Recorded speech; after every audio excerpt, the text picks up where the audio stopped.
Assalamualaikum warahmatullahi wabarakatuh. Saya Rana Sultana Ridwan dengan NIM 210705028. Pada kesempatan kali ini, saya akan menjelaskan kepada kalian semua mengenai suatu serangan di internet atau cybercrime yang sangat terkenal, yaitu Denial of Service atau disingkat dengan DOS. Adapun video ini dibuat untuk memenuhi tugas pada mata kuliah keamanan jaringan dengan dosen pengampu Bapak Mulkan Fadli, STMT. Langsung saja, yang pertama kita akan membahas mengenai pengertian dari serangan DOS ini sendiri. Denial of Service adalah serangan yang dilakukan oleh penyerang terhadap suatu sistem atau jaringan dengan tujuan untuk membuat sistem atau jaringan tersebut tidak dapat diakses atau digunakan oleh pengguna yang sebenarnya atau pengguna yang sah.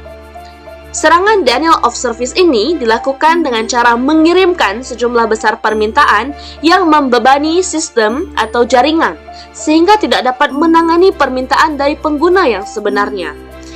Nah, serangan DOS ini dapat dilakukan dengan berbagai cara, seperti mengirimkan banyak permintaan yang sama ke suatu server, kemudian membanjiri jaringan dengan lalu lintas yang tidak perlu, atau memanfaatkan kelemahan pada sistem atau jaringan yang dapat menyebabkan crash atau perhentian layanan. Serangan DOS ini dapat memiliki dampak yang sangat serius, seperti merusak sistem atau jaringan, memperlambat kinerja sistem, atau bahkan membuat sistem atau jaringan menjadi tidak dapat diakses oleh pengguna yang sebenarnya. Oleh karena itu, penting untuk menerapkan langkah-langkah pencegahan dan penanganan serangan DOS agar sistem atau jaringan dapat tetap berjalan dengan lancar dan aman. Kemudian meranjak kepada sejarah serangan Denial of Service ini. Hal ini dimulai ketika protes anti Hong Kong pada Juni 2019. Aplikasi berpesanan Telegram menjadi sasaran serangan DOS ini, yang bertujuan untuk mencegah pengunjuk rasa menggunakan atau mengordinasikan gerakan. Para pendiri Telegram telah menyatakan bahwa serangan ini tampaknya dilakukan oleh aktor seukuran negara melalui alamat IP yang berasal dari China. Kemudian jenis-jenis serangan Denial of Service. Yang pertama ada serangan flood. Ini dilakukan dengan cara membanjiri jaringan atau sistem dengan lalu lintas yang berlebihan. Penyerang akan mengirimkan banyak paket data ke sistem atau jaringan dalam waktu yang cenderung singkat sehingga mengakibatkan kelebihan beban pada sistem atau jaringan. Pada akhirnya akan membuat sistem atau jaringan menjadi tidak dapat diakses oleh pengguna yang sah. Yang kedua, serangan ping of death. Ini dilakukan dengan mengirim paket data yang sangat besar atau bahkan melebihi kapasitas yang bisa ditangani oleh suatu sistem atau jaringan. Hal ini dapat menyebabkan crash atau penghentian layanan pada suatu sistem atau jaringan tersebut. Selanjutnya, serangan synchronized flood dilakukan dengan membanjiri sistem atau jaringan dengan permintaan koneksi TCP. Penyerang akan mengirimkan banyak permintaan koneksi ke sistem atau ke dalam jaringan pada waktu yang relatif singkat, sehingga mengakibatkan kelebihan beban pada sistem atau jaringan dan membuatnya menjadi tidak dapat diakses lagi. Selanjutnya, ada serangan teardrop. Ini dilakukan dengan mengirimkan paket data yang dipecah menjadi beberapa bagian. Namun, dengan bagian-bagian yang saling tumpang tindih, hal ini dapat menyebabkan kebingungan pada sistem atau jaringan dalam memproses paket data dan akhirnya membuatnya menjadi tidak dapat diakses oleh pengguna yang sebenarnya. Selanjutnya, ada serangan smooth attack. Ini dilakukan dengan memanfaatkan salah satu protokol yaitu protokol Internet Control Message Protocol atau ICMP, yang digunakan untuk memeriksa koneksi antara dua komputer. Penyerang akan mengirimkan permintaan ICMP yang besar ke jaringan dan kemudian membuat IP sumber diubah menjadi IP alamat korban. Hal ini dapat membanjiri jaringan dengan balasan ICMP yang besar dan akhirnya membuat jaringan menjadi tidak dapat digunakan lagi. Selanjutnya, serangan DDoS dilakukan dengan cara memanfaatkan jaringan komputer yang terhubung. DDoS merupakan singkatan dari Distributed Denial of Service. Nah, ini memanfaatkan jaringan komputer yang terhubung ke internet untuk menyerang sistem atau jaringan yang menjadi target. Penyerang akan mengendalikan banyak komputer yang terhubung ke internet dan kemudian mengirimkan permintaan ke sistem atau jaringan yang menjadi targetnya. DDoS adalah serangan DOS yang paling sulit untuk diatasi karena sumber serangan berasal dari banyak komputer yang berbeda dan juga sulit untuk ditelusuri. Selanjutnya, ada 3 level basis serangan DOS. Yang pertama pada berbasis volume. Nah, serangan jenis ini termasuk serangan banjir UDP, serangan banjir ECMP, dan banjir paket palsu lainnya.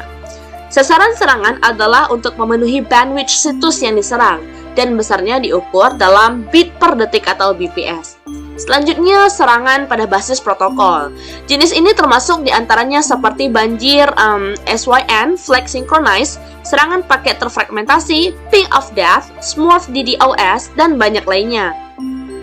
Jenis serangan ini menggunakan sumber daya server yang sebenarnya atau yang memiliki peralatan komunikasi perantara, seperti firewall dan penyeimbang beban yang diukur dengan menggunakan PPIS, yaitu paket per detik. Selanjutnya, serangan pada basis aplikasi. Dalam serangan ini termasuk serangan rendah dan lambat, seperti membanjiri GAT atau POS, serangan yang menargetkan kerentanan Apache-nya, Windows, atau OpenBSD, dan banyak lainnya. Terdiri dari permintaan yang tampaknya sah dan tidak bersalah. Tujuan dari serangan ini adalah untuk merusak web server dan besarannya diukur dalam permintaan per detik atau RPS, request per second. Selanjutnya, serangan DOS atau Denial of Service dengan cepat menjadi jenis ancaman dunia maya yang paling umum, berkembang pesat dalam 1 tahun terakhir baik dalam jumlah maupun volume, menurut penelitian pasar baru-baru ini. Trennya adalah durasi serangan yang lebih pendek, tetapi volume serangan paket per detik yang lebih besar. Biasanya, serangan ini terjadi karena motivasi atau tujuan tertentu. Salah satunya seperti ideologi. Dengan pemahaman dan ide dari kumpulan orang-orang yang disebut dengan peretas yang kemudian menggunakan serangan DOS sebagai alat untuk menargetkan situs web yang tidak mereka setujui secara ideologi yang mereka anut. Motivasi selanjutnya adalah perseteruan bisnis. Atas dasar persaingan bisnis, pihak yang berseteru dapat menggunakan serangan denial of service untuk secara strategis menjatuhkan situs web pesaing. Misalnya untuk mencegah mereka berpartisipasi dalam acara penting yang biasa diikuti banyak bisnis lainnya. Kemudian, karena faktor kebosanan dan iseng, pengacau dunia maya alias script kiddies menggunakan skrip yang telah ditulis sebelumnya untuk meluncurkan serangan DOS. Pelaku serangan ini biasanya bosan atau calon peretas yang mencari pemacu adrenalin yang menantang diri dengan meluncurkan serangan-serangan seperti denial of service ini. Selanjutnya, karena alasan pemerasan, pelaku menggunakan serangan DOS atau ancaman serangan denial of service ini sebagai cara untuk memeras uang, blackmail, atau mengancam target mereka sehingga korban akan mematuhi permintaan pelaku. Selanjutnya, perang dunia maya. Banyak dari serangan denial of service resmi pemerintah dapat digunakan untuk melumpuhkan suatu sistem web oposisi dan infrastruktur dari negara musuh. Dengan begini, bisa saja berdampak pada situs-situs yang tutup atau yang tidak dapat diakses lagi. Selanjutnya, bagaimana mekanisme serangan denial of service? Yang pertama, identifikasi target. Pelaku serangan denial of service akan mencari target yang ingin diserang, misalnya sebuah situs web, server, atau jaringan komputer tertentu. Kemudian, yang kedua, pemilihan teknik serangan. Setelah menentukan target, pelaku akan memilih teknik serangan yang sesuai. Beberapa teknik serangan DOS yang umum itu meliputi serangan flooding, serangan flag SYN, dan serangan amplifikasi. Selanjutnya, pengumpulan sumber daya. Sebelum melancarkan serangan, pelaku akan mencari dan memanfaatkan sumber daya yang dapat digunakan untuk serangan, seperti komputer yang terinfeksi malware, jaringan botnet, atau perangkat IoT yang rentan. Tahap selanjutnya, peluncuran serangan. Setelah menyiapkan sumber daya yang cukup, pelaku akan meluncurkan serangan terhadap target dengan menggunakan teknik serangan yang telah dipilih sebelumnya. Serangan dapat dilakukan melalui jaringan internet atau melalui perangkat yang terhubung ke dalam jaringan internet. Selanjutnya, pengamatan dan penyesuaian. Selama serangan berlangsung, pelaku akan memantau target dan menyesuaikan serangannya sesuai dengan respon dari target. Pelaku dapat mencoba teknik serangan yang berbeda atau memperbesar serangan jika target masih bertahan. Dan tahap terakhir yaitu berhenti. Serangan akan dihentikan setelah pelaku merasa sudah cukup merusak target atau ketika pelaku mulai merasa terdeteksi oleh pihak keamanan dan ingin menghindari penangkapan. Lantas bagaimana dampak dari serangan DOS? Berikut adalah beberapa dampak yang dapat terjadi pada sistem dan juga pada pengguna yang terkena serangan denial of service ini. Yang pertama, kita akan membahas dampak terhadap sistem, seperti penurunan kinerja. Serangan denial of service dapat membebani sumber daya server atau jaringan seperti CPU-nya, RAM, atau bandwidth-nya. Hal ini dapat menyebabkan penurunan kinerja atau kecepatan akses dari laptop target. Semakin banyak jumlah permintaan yang diterima oleh server, maka semakin besar pula kemungkinan terjadinya penurunan kinerja. Selanjutnya, kerusakan perangkat lunak. Serangan denial of service ini dapat menyebabkan kerusakan pada perangkat lunak sistem operasi atau aplikasi. Hal ini dapat menyebabkan kehilangan data atau rusaknya sistem secara permanen. Serangan denial of service ini yang berkelanjutan dapat merusak sistem dengan cara membebani kapasitas penyimpanan dan mengganggu proses pengolahan data. Selanjutnya, gangguan layanan. Serangan denial of service dapat menyebabkan gangguan pada layanan yang diberikan oleh server atau jaringan, seperti website yang tidak dapat diakses atau layanan online yang tiba-tiba berhenti. Hal ini tentu sangat mengganggu operasi bisnis dan juga merugikan penggunanya. Selanjutnya, kerusakan fisik. Serangan denial of service dapat menyebabkan kerusakan pada perangkat fisik, seperti router atau switch, yang menghubungkan jaringan.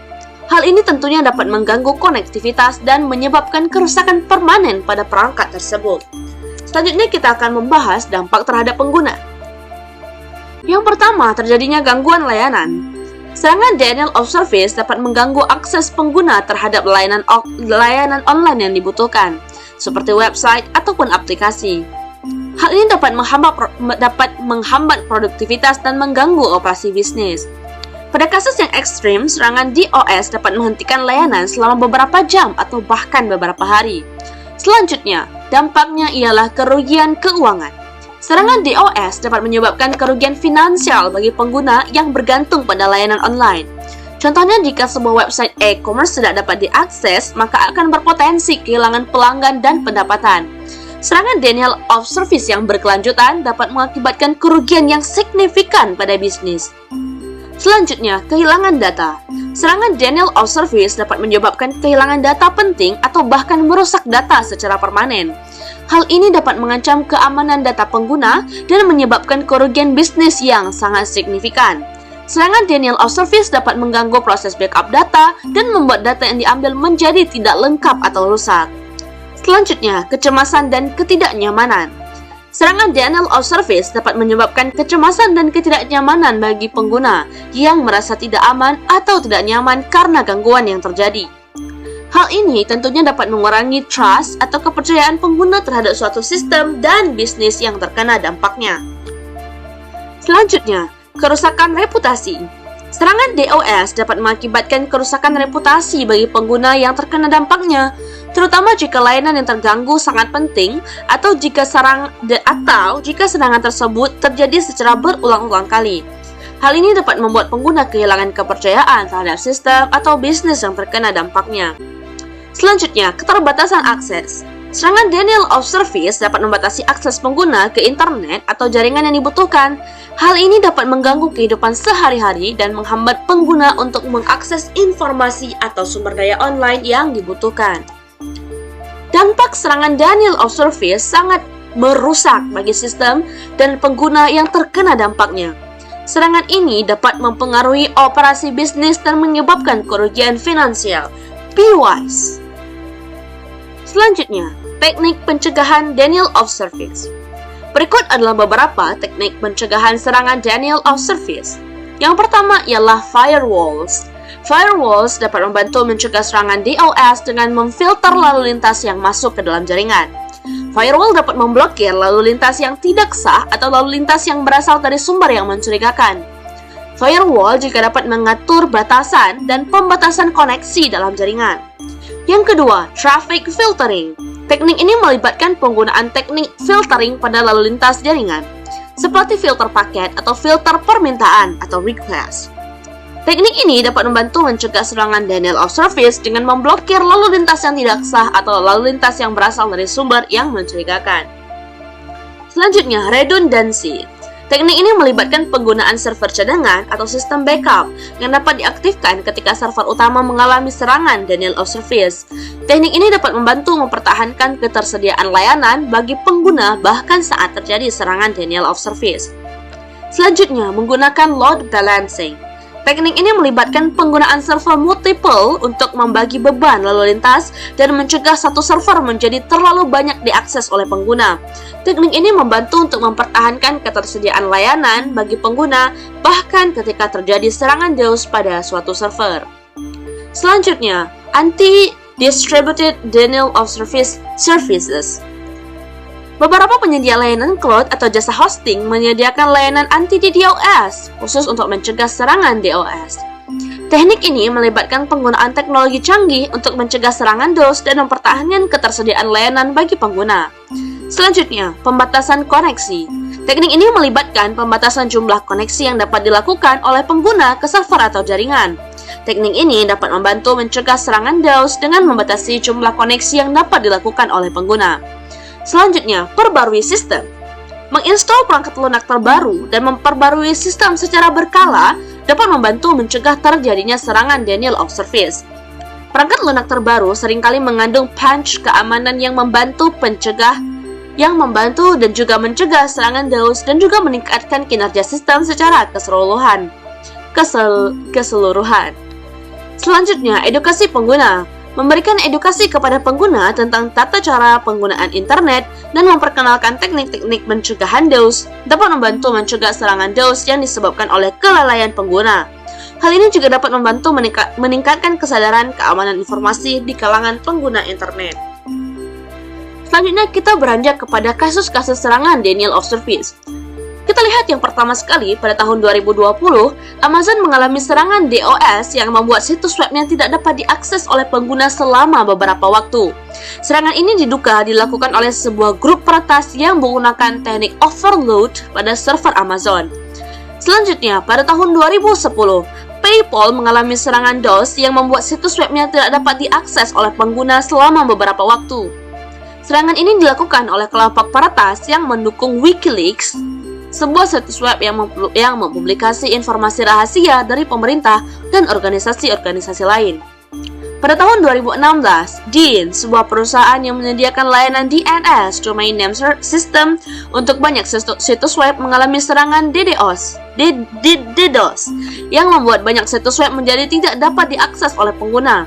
Serangan ini dilakukan oleh sebuah botnet yang terdiri dari banyak komputer yang terhubung ke internet. Pada tahun 2018, GitHub, sebuah situs web yang menyediakan layanan hosting untuk proyek perangkat lunak open source, mengalami serangan DOS yang membuat situs webnya tidak dapat diakses oleh pengguna selama beberapa waktu. Serangan ini diduga dilakukan oleh pihak-pihak yang tidak setuju dengan konten yang diunggah ke situs web tersebut. Selanjutnya, pada tahun 2013, Bank of America mengalami serangan DOS yang membuat situs webnya tidak dapat diakses oleh pengguna selama beberapa waktu. Serangan ini diduga dilakukan oleh sekelompok peretas yang ingin memprotes kebijakan Bank of America. Selanjutnya, kasus pencegahan serangan DOS. Yang pertama, Cloudflare. Cloudflare adalah layanan yang dapat membantu melindungi situs web dan aplikasi dari serangan DOS. Cloudflare menggunakan teknologi seperti firewall dan teknik pengalihan lalu lintas untuk mempertahankan ketersediaan layanan.